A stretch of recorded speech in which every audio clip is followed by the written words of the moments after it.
તો જય જગન્નાથના જયઘોષ સાથે હવે ભાવનગર ભક્તિમય રંગમાં રંગાવા માટે સંપૂર્ણપણે તૈયાર થઈ ગયું છે। અમદાવાદ બાદ રાજ્યની બીજી સૌથી મોટી ગણાતી ભગવાન જગન્નાથની રથયાત્રા માટે ભાવનગરમાં તડામાર તૈયારીઓ પૂર્ણ તનારે પહોંચી છે।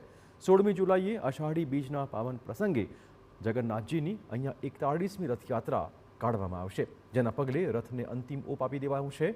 ભગવાનના વિશેષ વાઘા અને સાફા પણ તૈયાર થઈ ચૂક્યા છે। છેલ્લા 35 વર્ષોથી ભગવાન જગન્નાથ માટે વાઘા બનાવવાનો અનેરો અવસર હરજીવનભાઈને મળી રહ્યો છે, જેઓ અજરખ વર્ક, થ્રેડ વર્ક સહિતની કળા અને કારીગરી સાથે ભગવાનના દિવ્ય વાઘા તૈયાર કરતા હોય છે। આ દર વખતે આપણે જુદા જુદા પ્રકારના વાઘા સીવીએ છીએ।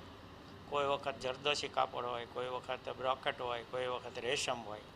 આ વખતે આપણે વેલ્વેટના વાઘા એટલે કે મખમલના વાઘા બનાવ્યા છે। દર વખતે જુદી જુદી ડિઝાઇન પણ બનાવીએ છીએ। આ વખતે પણ જુદી ડિઝાઇનના બનાવ્યા છે। વાઘા બનાવવામાં લગભગ મને 10 થી 15 દિવસ લાગે છે। એટલે ભીમ 11 આસપાસ હું વાઘા બનાવવાનું શરૂ કરું છું અને લગભગ બીજી 11 પૂરું થઈ જાય છે। એટલે હવે આજ પૂરું થઈ ગયું છે આમ તો ભાવિક ભક્તો માટે વ્યવસ્થા કરવામાં આવી છે ચણાના પ્રસાદની।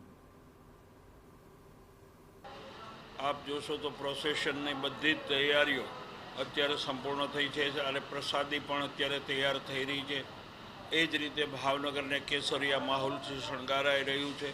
દરેક વિસ્તારની અંદર મંડળો, સંસ્થાઓ, વેપારીઓ, એસોસિએશનો આ રથયાત્રાનું સ્વાગત કરવા માટે ખૂબ જ તૈયારીઓ પણ કરી રહ્યા છે અને પોતપોતાના વિસ્તારોને શણગારી અને ભગવાનના સ્વાગત માટે ખૂબ જ ઉમળકાભેર ભગવાનનું સ્વાગત કરવા માટે તૈયાર